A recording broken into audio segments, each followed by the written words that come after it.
Hey guys, and welcome to Pheas Air Software. Today we're going to do a disassembly for repairs and maintenance on this WeldPro WE06.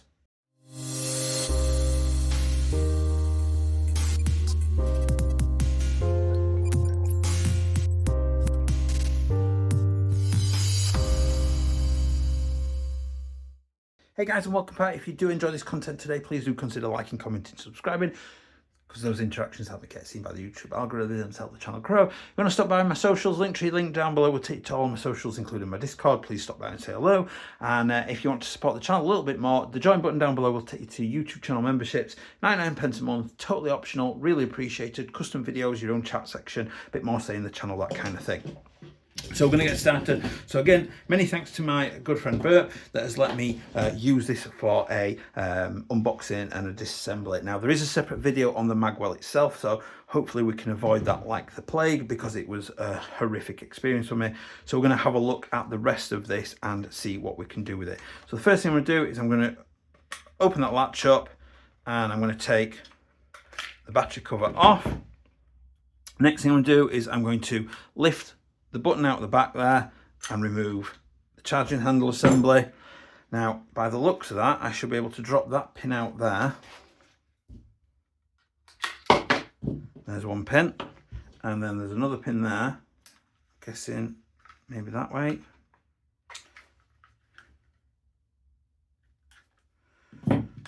That's not quite released that, but I suspect that should come out. I'll just take this off camera.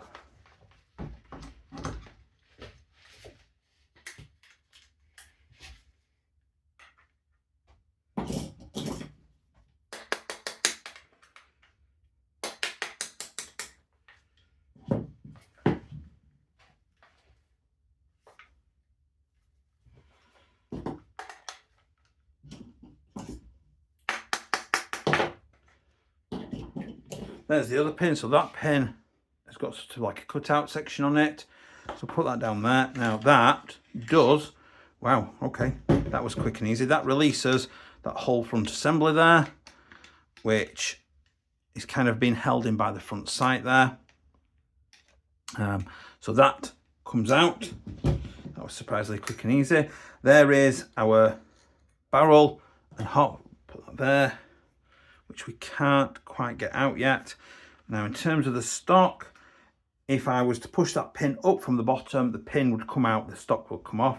There is a quick change spring, which we're not going to look at just yet. That assembler, that selector is going to be fun, I'm sure. So the next thing I'm going to do is I'm going to have a go at just removing these screws from here. But I don't think we're going to get that out yet. I think, let's go for the pistol grip next. So I'm going to need, I think, a 10. That is a Torx 10, wow. I am doing, this is my second disassembly of the day. I am doing good with this. The guesses are on point today. Now that screw has come loose. So there it is, our assembly. The screw is in there at the minute. So we'll get that out of the way. Pistol grip assembly, there we go. There is our gearbox. Now I'm guessing I'm probably gonna have to take this out, but let's start this side. So I'm guessing again, oh, it is a Torx 10, wow. Now this is quite an unusual selector for AK type. So there is the little screw for it, get that out of the way. There is the top level selector, which sits like that.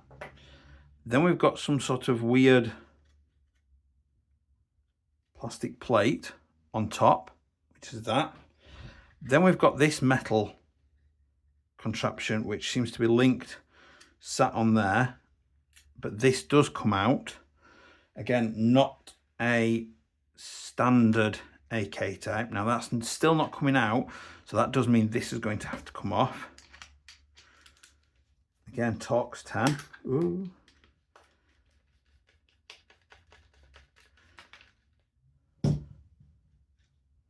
So same but shorter screw from this side. Now, oh, yeah, that did just fall off. So it looks similar, but it's opposite sizing to that. And then this should now, and it does, So what I'm going to do is I'm just going to undo those. Those are not top 10, those are more like 8s. It is an 8.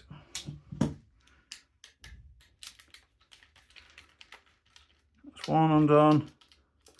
Surprisingly, this was crazy easy to get out.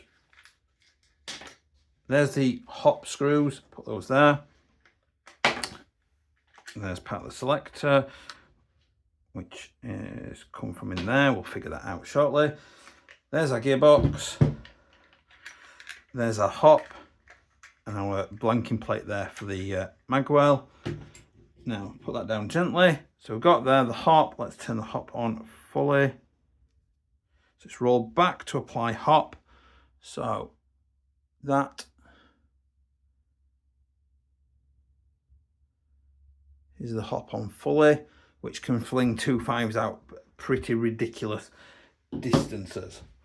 So we've got what I can only describe as some sort of like crazy version of an AK selector. So we've got a little cam here from this side. I'm going to put that there because I know that those 3 go together. This side, this one will be the same, but I assume it's in there. It is in there. So put that with that one. We've then got this crazy selector, this normal traditional AK cut through. This is obviously proprietary as well, but we'll get it into this gearbox and have a good look. So the first thing I'm going to do is remove this. Don't think I need to remove that. It looks like it's holding some sort of internal plastic structure. We'll have a look at that. I'm not sure about that. That's proprietary as well. So you've got the clip there, that just pulled down and off. This is an interesting one. So it is Torx 8. So I'm going to undo that screw. That gear at the bottom's dropped through.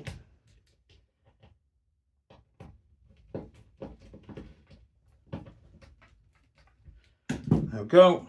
I'll put that there. And that there, we'll look at those shortly. There is, oh well, there's another screw under there. Whilst we're here, let's do the quick change. That's not, what even is that? Oh, it is a 10. I was just going to say it don't look like a 10, but it is a 10. So I'm going to unscrew the screw in the back. That's good. I like that they've got that in there because it keeps it square to the end. Now, that is not wanting to play dice in terms of coming out.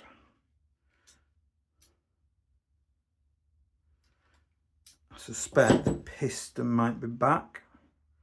Doesn't look it. That doesn't want to come out at the minute. Oh, I've just noticed though, just nearly lost, there's a tiny little ball bearing there on a tiny little spring. Just going to pull that out. There it is. Now that came from the underside of there, and I can see there, look, where it's obviously helping to click it into place. So I'm just going to, whoa, lose it like that. I'll have to remember that. It's there. Now, that was interesting. Let's get the motor free.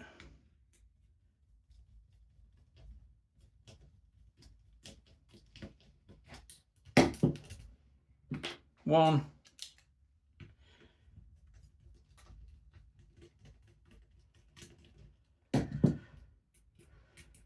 Two. And the motor comes free. Now those 2 screws for the motor, the front one from there is slightly longer on this one. I'm next going to get rid of that top plate. So just basically put a flathead in against that just to get it started. Obviously being careful with the wiring because I don't want it to damage the wiring. Ooh.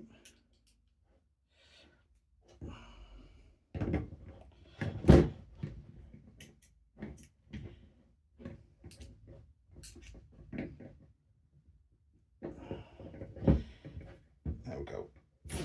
There we go. That's come off, so I can get that out of the way. Next, let's have a look. I'm guessing Torx 8 all round. So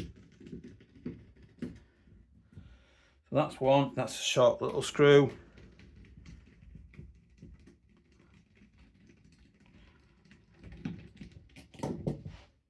That's a slightly longer screw.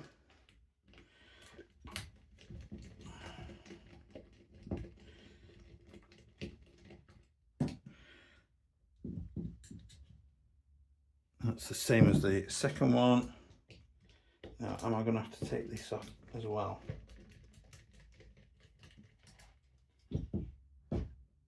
It does look like I do need to at least lift one of these screws out.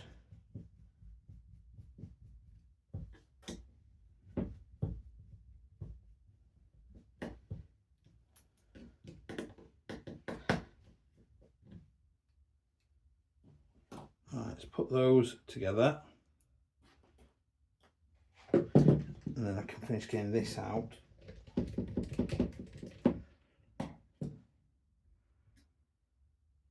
And then that can go there. That's the same again. So now let's get a screwdriver in there, and let's see if I can separate this. I can separate that. There we go. Wow, okay. That's why, because the spring is super strong. So I've got, it is UK limit. Now part of that is a super strong spring, and part of what's going off here is we have got a DSG built into this, so a dual sector gear. So I'll show you on the camera in a second. So we've got a spring there, so I'll keep that together there. We've got a decent attempt at shimming. Now it does sound lovely when it's shooting. I'm just going to wind that gear back, out of my way a little bit. There we go. So let's have a look at the nozzle and everything. So let's take that off. So we've got aluminium. It looks like an aluminium cylinder head and cylinder. We've got a full metal rack, metal piston head. Let's check the compression. Excellent compression. Now we have got obviously quite far vented, tiny little barrel, and it's DSG as well.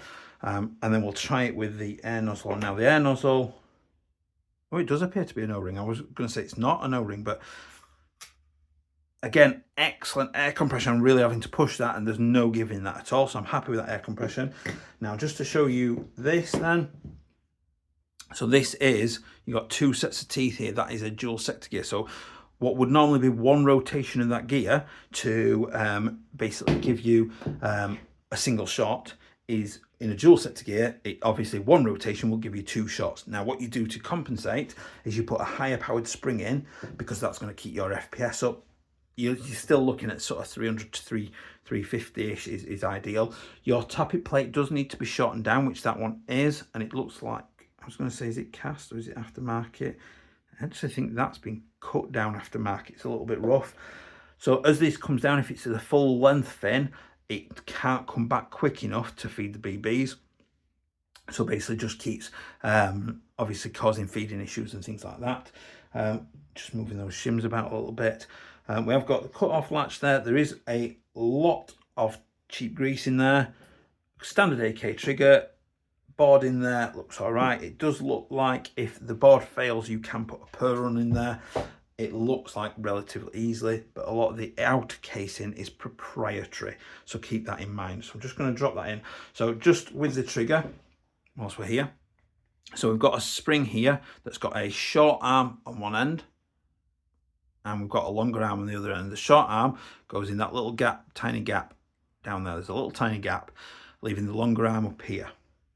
Now this is where the swearing starts. The trigger then is sort of like double hinged with this part in the back. So this part here, I'll show you again, double hinged like that. So as you pull the trigger, it causes this to hinge and basically pull the trigger. What we're going to do is this rod here is going to sit into the coil, into the middle of the spring. So I'm just going to nudge it that way, and the long arm needs to come inside of it effectively. That makes sense. So let's lift that up before it pings out. So the silver part, long arm, is down in there. Now that, as I pull, hinges over perfectly like that. Put that back down. That will ping out a lot. Cut off lever then. anti-reversal latch even, sorry, I apologise, is on a little spring. We're going to drop that back in place. Now it springs open. Now what it should be doing is the spring should be pushing it that way to stop, spin that a bit, to stop our gears unwinding. And if it's not in there, you will know about it because of the unusual noise it will make. You kind of get like a spring unwinding noise. Now last time I made that noise, a good friend of mine left a comment asking what that sound was again and winding me up. So do you know what, David? I'm not doing it this time. So we've now got that in. I can't believe that's actually settled. I'm going to fight with the spring separately. I'm not going to fight with the spring now. I'm going to drop that back in place. I've put the spring on the front there on the tappet plate. I'm going to drop that in. I would say it looks fairly well built. It's just excessively greasy. I'm looking for, there we go, got it, there we go. Looking for the cylinder to be flush across the side of the gearbox. The runners on the side of the piston should be on the bottom runner. That's looking good. Get that spring down as far as I can. The tappet plate often will jump about. There's not an awful lot you can do about that. Just going to line up these shims again. So the shims are tiny little washers that sit on your gears that basically stop too much horizontal. I've rolled that on from the front, by the way. I'm just going to wiggle the trigger until that drops in place. What I'm going to have to do is use the little screwdriver just to anti-reversal latch. There we go. Trigger. There we go. I just manipulated them around till they sat in place. Now the shims basically sit on the top and the bottom, usually of each gear, and you are making sure that the teeth have got the maximum sort of space of grip against each other, maximum meshing, that's the maximum amount of mash. You do want the littlest amount of movement on their axis, and basically too much tension on there will stop them moving. It overworks the gearbox, overworks the motor. It causes heat build-up, particularly around like your connector and things. Your motor will get warm and stuff. If they are too loose and easy to move on their axis, then they can move up and down. You can get weak meshes. You can sort of grind your gears a little bit. Ultimately, you're heading for failure and your gearbox will sound awful frequently.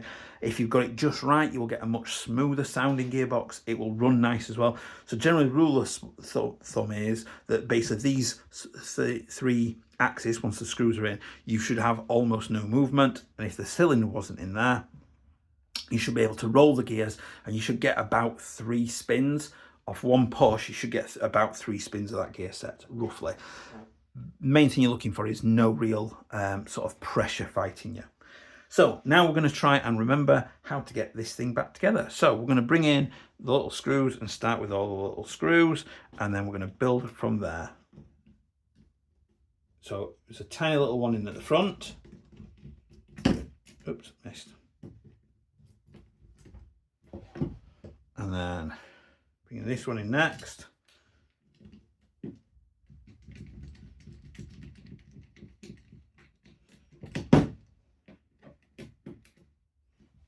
And then next.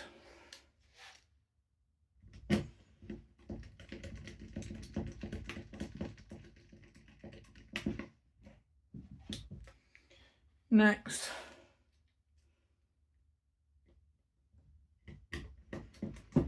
Again, make sure you go backwards first, so you click into those threads properly. You don't want to damage threads. What I am going to do at this point is I'm going to bring this selector back in. I'm going to position that back on where I know it goes. Oh, there's another clicker. There is a little ball bearing and clicker under there that's well greased, that sits on that track there. Keep that in mind. I'm not going to lie, the plastic is a little touch meh, but the design concept is actually pretty cool, I'm not going to lie.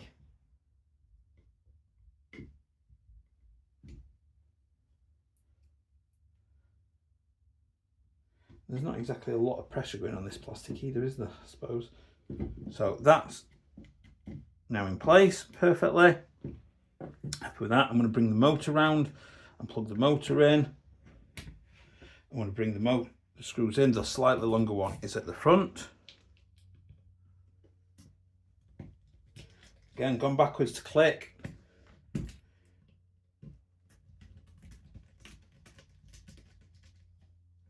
That's that bit done. Now we're going to bring the cover at the top.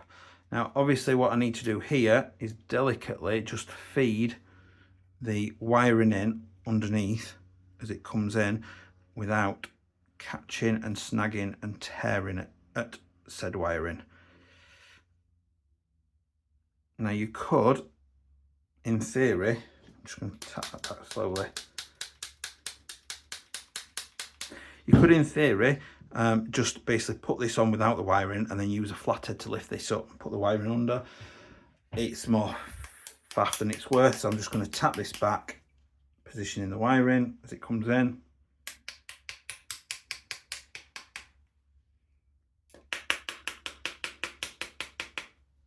Again, just making sure it's not nipping anywhere.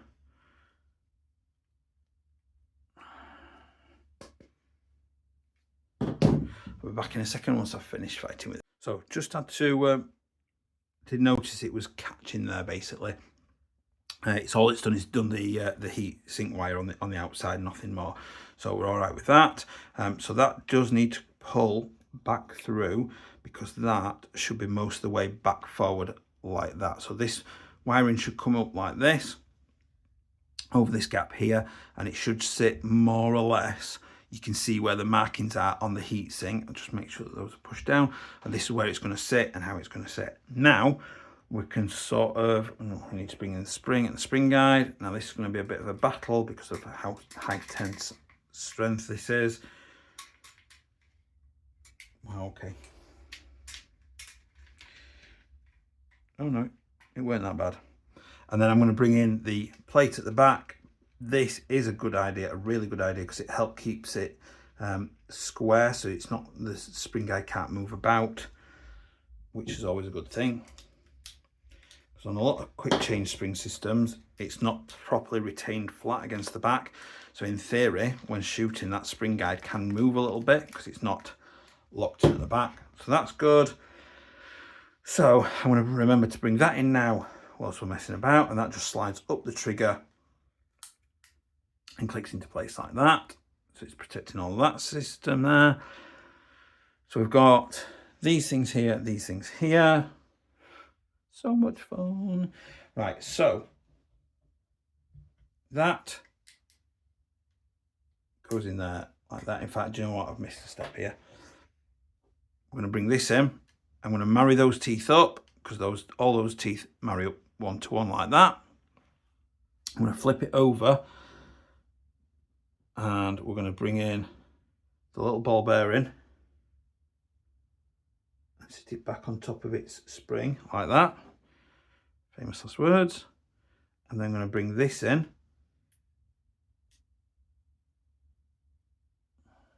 Now, what I'm going to do is I'm going to slide that way.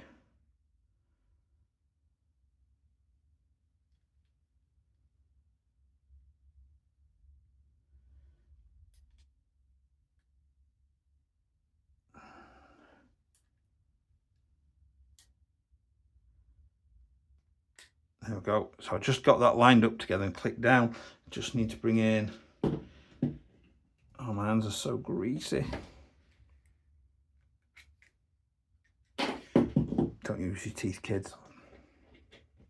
Just change bits. All right. Tighten that down. There we go.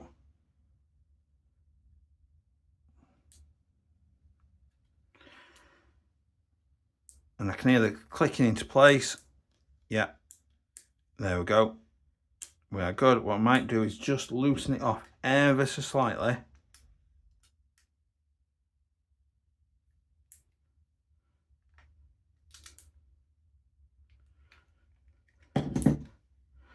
That's better because it's taking a lot of force and I don't want to put any undue force on this selector assembly.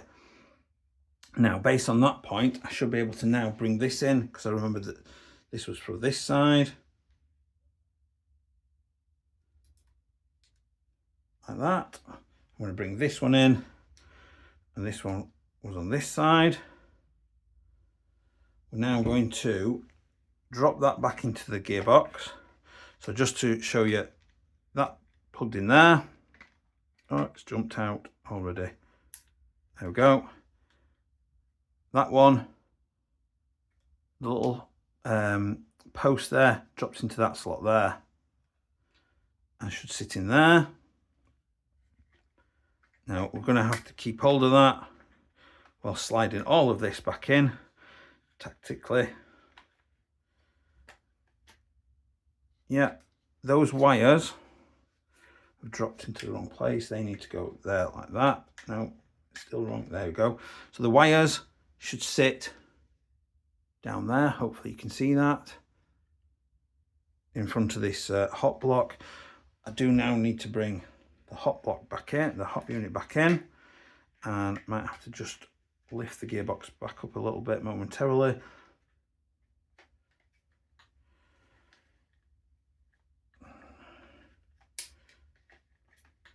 Now I've got my fingers on both of those selector things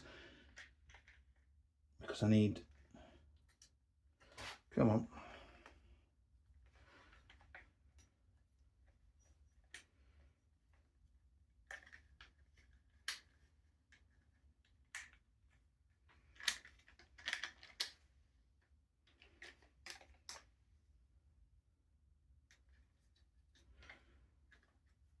Now what I'm doing here is this magwell thing, there we go, it just got itself out of position and it was stuck at an angle, so I'm just getting it back.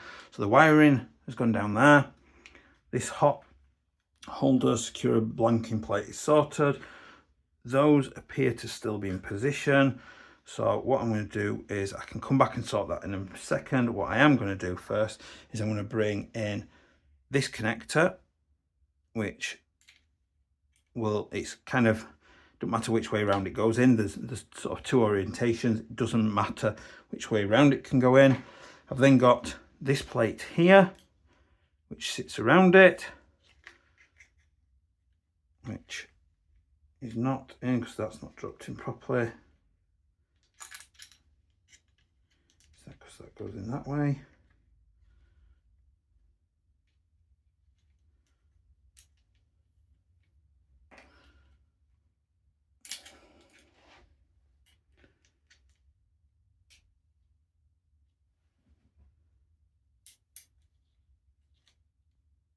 That's not right.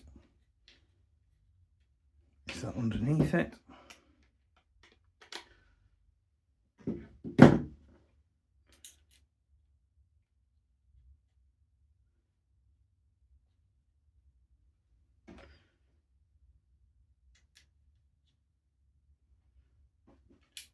Okay, so figured it out.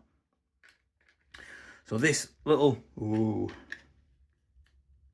doohickey here has got two lengths on it. One is longer, one is shorter. The shorter one is going to go down. Now what I was finding is that basically, take that off there, basically if it's not in the right position, this outer framing is getting in its way. So the shorter end goes down and you just need to manipulate it and you will sort of, oh, not that far, come back down, there we go. Now that's dropped in, it's kind of, the silver ring is almost flush with the black plating under this selector. Then I can bring this in. Now I've positioned this outer selector with this disc, there we go. It should go more or less flush with it, like that. Then I can bring in the selector I want to use, which is this one.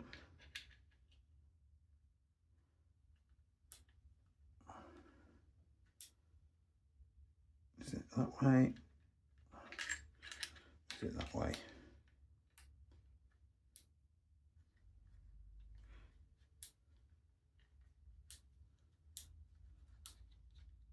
Right, so we've got open the safe setting, and basically the connector is there like that, and that's how we're going to go in. And then we need to use the longer screw down into this one. Now, pretty sure Torx 10. Now what I'm going to do initially is I'm just going to use, hands are so greasy.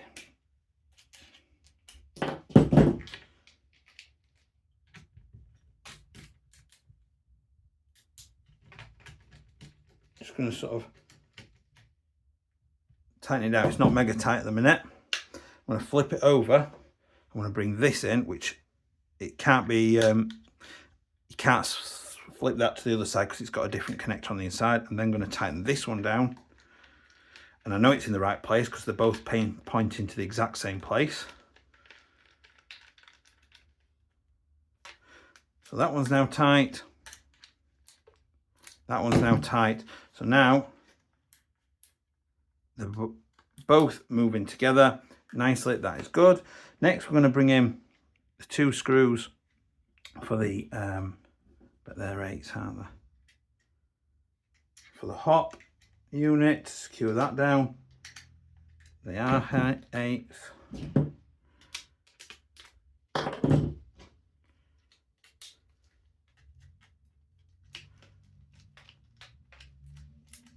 That's one. The other one, I'm just going to have to brute force the wires a little bit.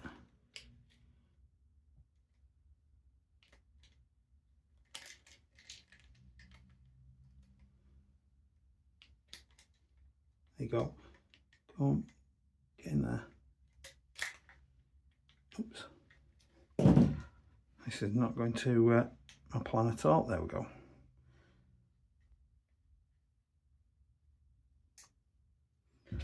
There we go. Went backwards then just until it clicked in. There we go, nice and tight. Next thing I can do then is I can slide the spring on there. I'm going to bring in the lower handguard. Now I just had to wiggle that down because the barrel, the outer barrel does compress down at one point, and this bottom pin came out the bottom there. Now there are teeth there, but it's not wanting to go in. Or did it come out the other way?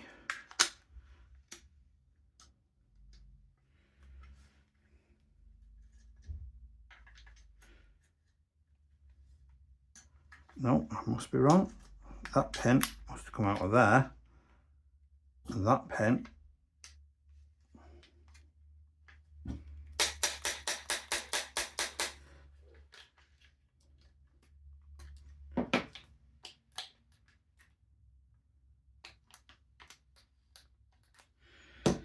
and I can see, oh there we go, the outer barrel was slightly misaligned. There we go, that's now in. So put those back in place. We can bring in the pistol grip assembly, which I'm just going to slide on and down. There's a little light hook at the back. Now, I don't think I've got the right size bit. I have not.